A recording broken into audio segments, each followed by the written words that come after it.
This is Charlie Parsons for the Stomping Ground, powered by Wow Hydrate and available on DAZN. A week of travelling the world and you speaking to Oscar Bevis, but we're back. How are we, mate?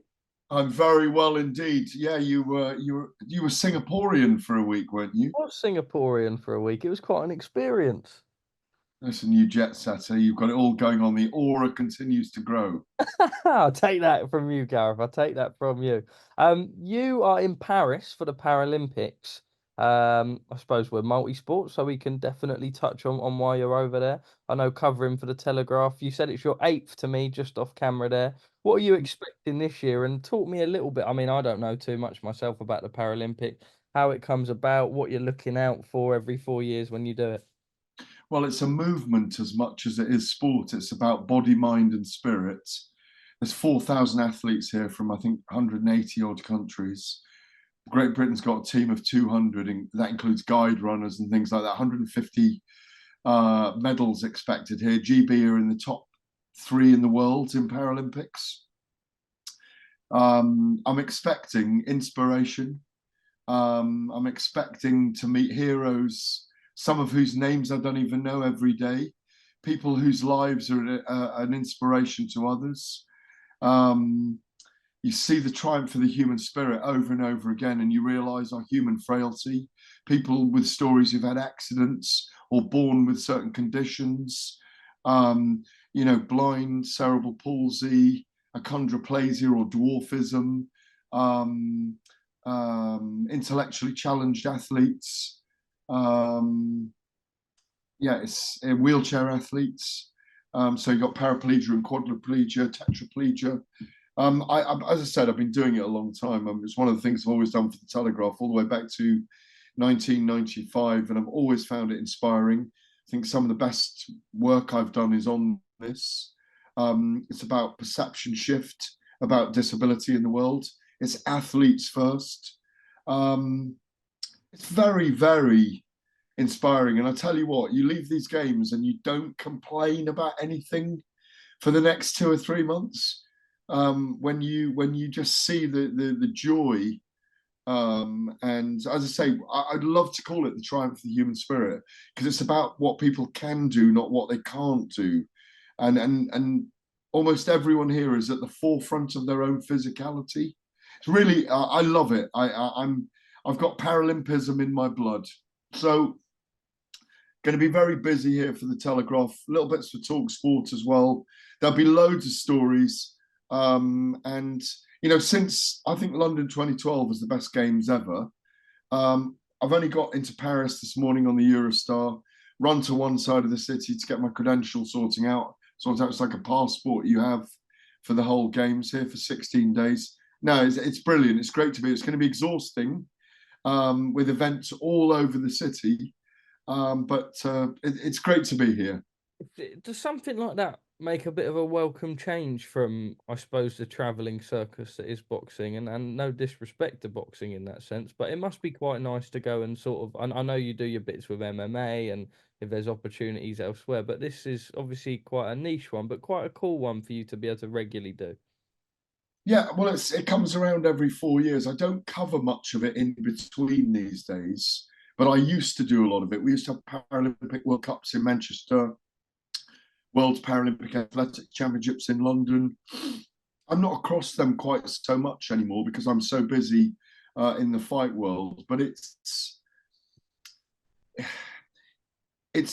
back to my roots of journalism, if you like, because I'm not broadcasting that much. I have worked for Channel 4 twice at the Games, in London 2012 and Rio in 2016, doing on a show every morning. Telling stories. That's what it is. There's a lot of writing to do and a lot of pure journalism to do. But yeah, it's a change, but it's just a transfer of skills. And as you can imagine, having done it for a very long time, I know the ins and outs of classification and what the arguments are over whether someone belongs in a certain classification or not. But what you do kind of experience is the uniqueness of people, that we all have disabilities in a way. I'm short-sighted, you don't have quite as big an aura as you could have.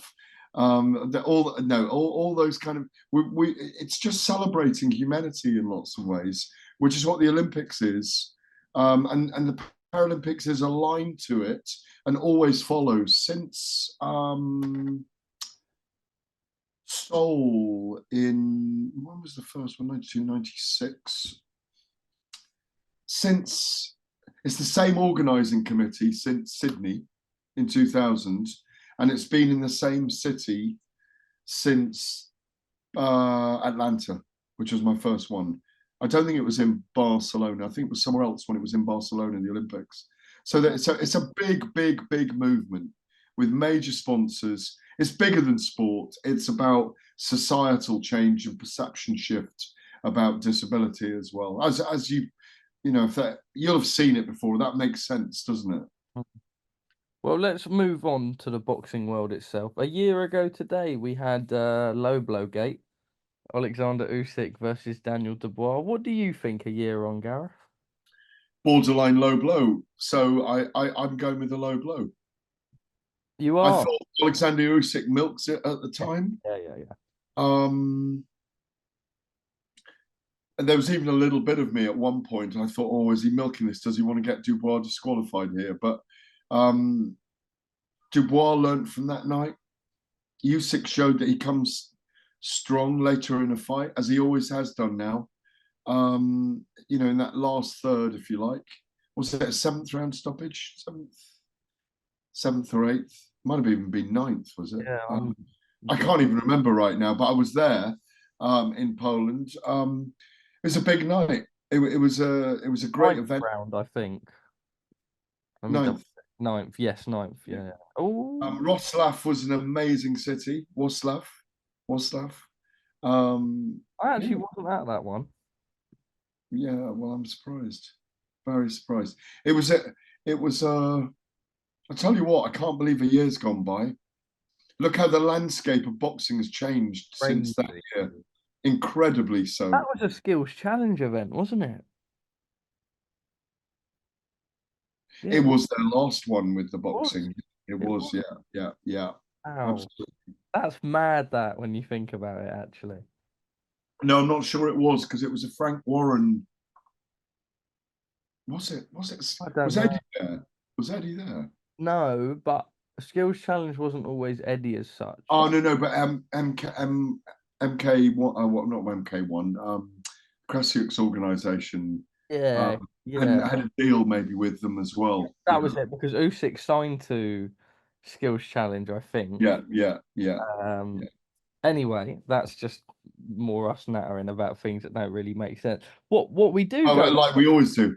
Yes.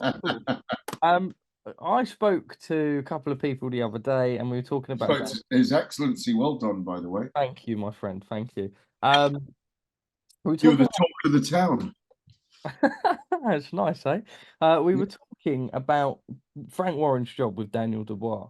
Now, I always find it very interesting, right? Because there was a time, I won't say I doubted him, but there was certainly a time that if you had said to us here that Daniel would be in this position, I suppose maybe post Joyce defeat, we wouldn't have believed it as such. But what Frank Warren and Queensberry have done is it's almost like they've just seen something that none of us have been able to see.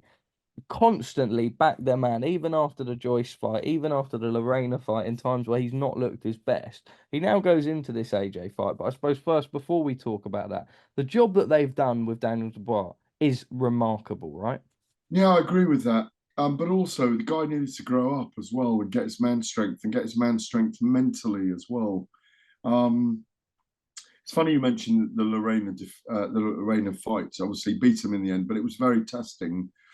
And he'd come into that with people calling him the Q word against Joe Joyce. I didn't. I thought he just lived to fight another day. And ex-world champions, people like Barry Jones, completely disagree with me. They say, no, he swallowed. He didn't have it that night. But I think he's proven since against Jarrell Miller and against Filip Hrgovic that he has got something deep inside there. And yeah, they have stuck with him. Frank Warren always sticks with his guys, you know. They almost seen something through all of this that I certainly didn't see.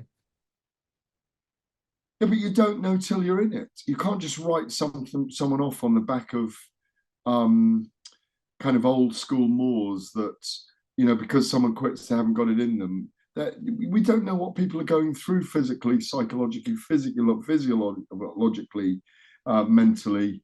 And Dubois is an unusual case. There's no doubt that he's shown against Jarrell Miller and Filip Hrgovic that he has got the dog in him.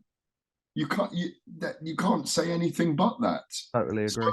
I think the key here is don't write people off on the basis of one very bad night or a couple of bad nights. The Lorena almost, what was it? Lorena knocked him down very early, didn't he? But I think there were 3 knockdowns in round one, and a lot of but people it was an injury. they But it done was his APL, I think. Yeah, but he might have been caught and dismayed early on and disorientated. He did get an injury during the fight. Pick the bones out of it as much as you want to. You can call him whatever you want against Joe Joyce, but don't write people off, is what I say, because look where Joe Joyce is now, and look where Daniel Dubois is now, on the basis of luck, timing, and downright sheer bloody mindedness to get back on track, and maybe also the right person in Don Charles looking after him now. Would we be right in saying now we see Anthony Joshua versus Daniel Dubois sold out? AJ's fourth fight at Wembley Stadium, done Tottenham Hotspur a couple of times, obviously fought many a time now in Saudi Arabia, that historic night in New York. Is it fair to say that British boxing's in the position it's in because of what AJ's done over the last 10 years?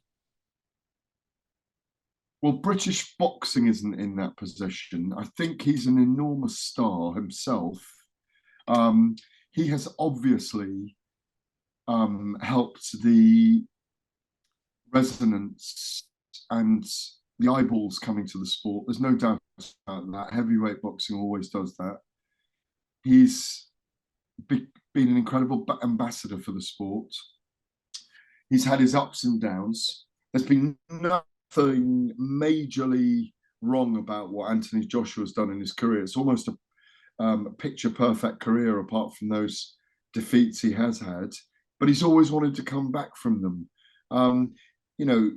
I think the resonance of himself and Tyson Fury's rise and fall, people always blame me for bringing Tyson Fury into this, but both men and the prospect of them fighting each other has kept us on tenterhooks for years. But I think that illusion of Eddie Hearn, Sky Sports box office, and Anthony Joshua on the back of an Olympic super heavyweight gold, you can't not say that has been part of the avalanche of interest and the conveyor belt of talent that's come with it alongside it in lighter weight divisions. Yeah, I mean, he's been extraordinary for British boxing. Of course, he's helped to put British boxing on the map at a time when American boxing in the heavyweight division has really struggled. Gareth, we have well, it's funny because Dubois is actually the champion going into that fight, right? If AJ is victorious, he becomes 3-time heavyweight champion of the world. I don't believe there's many heavyweights that have done that. We know that Muhammad Ali did it. And Evander Holyfield, yes. I don't think there's. I know that it's not a big number anyway. What would it mean for legacy for a win here for Anthony Joshua? yeah, on paper it's a great legacy, but when you think about it, Daniel Dubois hasn't become the champion of the IBF. The IBF champion was Oleksandr Usyk. Yes, he relinquished the belt, but he would have been stripped of it anyway.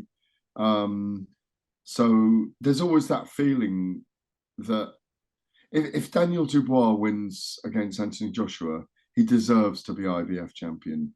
But the belts in this case are just there to help promote the motion of several matchups that fit together, if you like, in a chess game of pieces that are always there with the sanctioning bodies and the promoters and the boxers. Maybe they shouldn't allow 2-fight deals. Maybe they shouldn't allow rematches unless there's a veritable reason for it. But my feeling is that he's, again, been the right guy in the right time, at the right time, in the right place, with the right victories that have enabled him to do that. Does he have a right to hold a belt more than a Zhile Zhang at the moment? Does he have the right to hold a belt more than Joseph Parker at the moment? Does he have the right to hold a belt more than Anthony Joshua? It's kind of, it's a moot point in a way. It just happens to be that he's the guy that's become the guy in that position because of the like last with the rankings, though, right? exactly. And look how long Filip Hrgovic waited as interim Oh, champion. no, yeah. So, and he will come again. You can't just write him off. I mean, I saw him as favourite in that fight. I thought he would win, but hats off to Daniel Dubois and what he achieved in that contest. Well, Shakur Stevenson has signed a 2-fight deal with Matchroom. The first one against Joe Cordina on the Beterbiev Bivol undercard. They've actually been talking for years about having a fight between each other. Probably come at a point where Joe's slightly on the decline, but if there's ever a fight to get you back into it, teamed up with Barry Smith at the Davison Gym, etc., the undercard is tremendous. Happy with what you see announced, Gareth?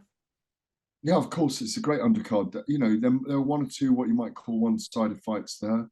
Zeramato, you might say, against Chris Eubank, you know, is skewed probably in favour of Eubank, but you know, he's had big fights, people like Golovkin. I I would be wary about saying Joe Cordina is in decline. He just had a bad performance against Anthony Kakachi. Let's not forget the performances against Kanagawa and Rakhman, Rakhimov, yeah. Rakhimov. Yeah. Brilliant performances. Joe's also been weight drained at super feather, in my view. Look very weight drained. Back to lightweight is good for him.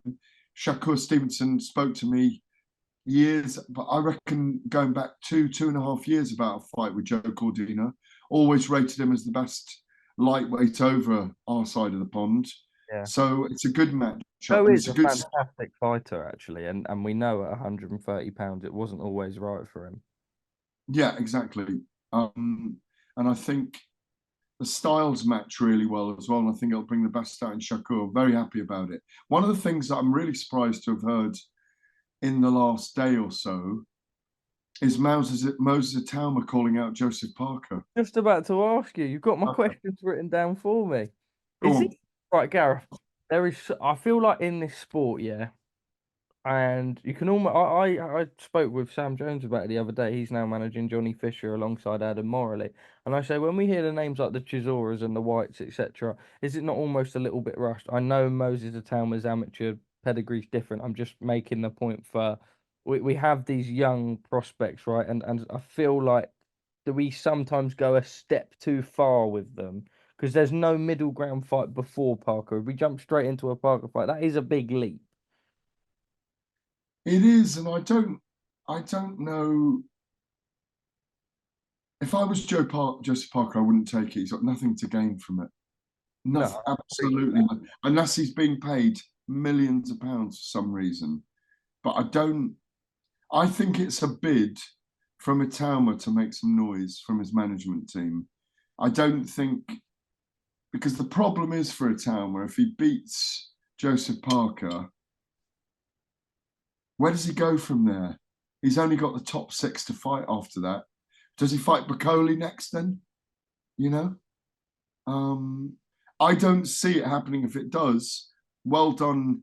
You know, if you're good enough, you're old enough, we might say, or if you're good enough, go for it. Be ready. But I'm not sure that Joseph Parker would take it. I'm sure but maybe he would take it over an Agit Kabayel. I don't know. It does seem a little early for Moses Itauma, but he does seem like a very, very special talent. He's certainly going to, I think, be hit more and hit harder than he's ever been hit before against Joseph Parker if that fight happens. But look, he hasn't got a massively long amateur pedigree, has he? That's the problem. Moses. Very successful in what he did have. Yeah, but As a youth amateur, not as a yeah, I mean, Spinks fought Ali in what was it, 6, 7, 8 fights into his pro career and beat him the first time, lost the second time, won the world title after winning the Olympics. But I'm not sure about it. But my ears pricked up at it. It looked unusual to me. It looked very unusual. But there you go. Gareth, I'm aware you have a recording to do with William Hill in 10 minutes, so I'm just going to rattle through. I'm going to keep you for 5 more minutes, if that's okay. Go Uh, on then, rattle through. We've got the first ever female fight on a Riyadh Season Saudi Arabia event. We know His Excellency listens. I think he likes women's boxing. We've certainly seen that firsthand through, certain conversations and whatnot. It was a matter of, I suppose, the time of getting it over the line. And we see that Sky Nicholson versus Raven Chapman in quite an interesting fight, and one that, you know what, fair play to both sides. They both called for this fight and the opportunities presented itself and they've both taken it. It's very evenly matched. I think it's a 50-50. Comes down to a clash of styles. Sky Nicholson, southpaw, rangy. Raven Chapman, kind of very ebullient and hardworking, still developing as a fighter. They're still novices in lots of ways, both of them. Yeah. But in women's boxing, they're not. So, we might call them novices in terms of the experience they've had in men, as men, as we talk about men in men's boxing. But women fight for world titles now after 6, 7, 8 fights. It's a really good fight. Could go either way. I'm going to wait for a little bit longer and have a little bit more of a ponder before I pick a winner. But yeah, really looking forward to it. You've got a world title belt on the line. Two great speakers and characters from the women's game, both of whom are emerging, both of whom are young stars in the sport. It's going to be a great fight. Fabio Wardley versus Fraser Clark on that undercard as well. Levels. Absolutely. I've already gone on record as saying that I think Fraser, if he gets his game plan right, might get it right this time. But then again, you can't deny the dog in Fabio Wardley. So, he's so dogged, he's so determined, he's so tough. I think we're set for a great fight again. And, I might even be foolhardy picking a winner right now, not waiting till closer to the time. But I think because you've got in Beterbiev and Bivol, two Russians who probably have a decent fan base on TV, but don't have a big fan base that move with their own feet. It's great to have a card that brings a lot of UK interest, as well as a big star from America as well. I think Queensbury, Matchroom, Boxer have got 4 fighters on the card. And the work of Spencer Brown from Gold Star in kind of working and pulling a lot of that together for His Excellency Turki Alalshikh. We are up for another Brammer on October the 12th. Lastly, from me, from when I spoke to Turki Alalshikh, I asked him about the dynamic of promoters. Who did you speak to? Turki Alalshikh. I thought you were picking up on a pronunciation thing there. I thought, no, we've got that bang on. No, we're just bold and underlining the access you've got, that's all. I was speaking about the dynamic of coming into British boxing, the way that all the promoters just work together basically at a click of a fingers, right? And we sort of spoke how that dynamic's not quite the same in the US, and it's still not quite the same in the US. Different markets, different people, different ways of working, whatever. I'm going to play you this tweet. It's Bob Arum saying, learn this business. You don't know this business, talking about Eddie Hearn. Obviously, Turkey working closely with Eddie. It seems like not a little jibe as such, but we know PBC and Top Rank not quite as cooperative as Golden Boy and Matchroom, stateside perhaps.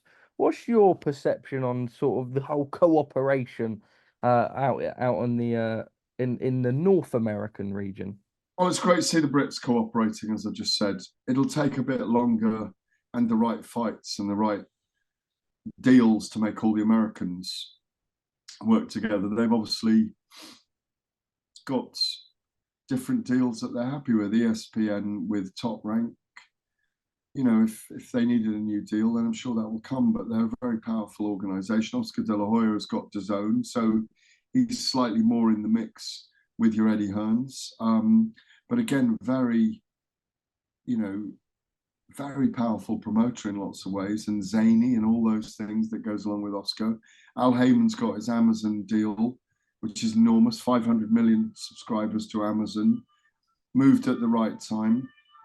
Premier Boxing Champions hasn't had to put itself out there in the same way as others, but it's still highly successful. I think those are the big three in America, aren't they? We shall see. We shall see. You know, traditionally they've only crossed over for the very, very big fights. Yeah. You know, the Mayweather and Pacquiao's, the Lewis and Holyfield, the Lewis and Mike Tyson. So it'll have to play itself out. But obviously, as you say, His Excellency Turki Alalshikh is just throwing some business into that area. I mean, I don't know what that tweet meant. I did see it. We shall see. We shall see. I mean, I don't know whether that's going to be in the Netflix series or something, but about Eddie and Barry. But we shall see how that works through. Yeah. All right, Gareth. Well, I'm conscious of time, my man. So thank you very much, Always as always, bro. Have a lovely time in Paris, yeah? pleasure. Pick up yourself. Bosh. Oh, is that an Illuminati? That looks a bit Illuminati like, Gareth, mate. It's a great frog ring. It's an eye with a diamond in it. It's a little Illuminati vibe. You like it? I do like it. I've got my protective Right, rings on. give us a. Yes, love it. Yes, man like Gad. Hang on. My guy. Thanks, Gareth, mate.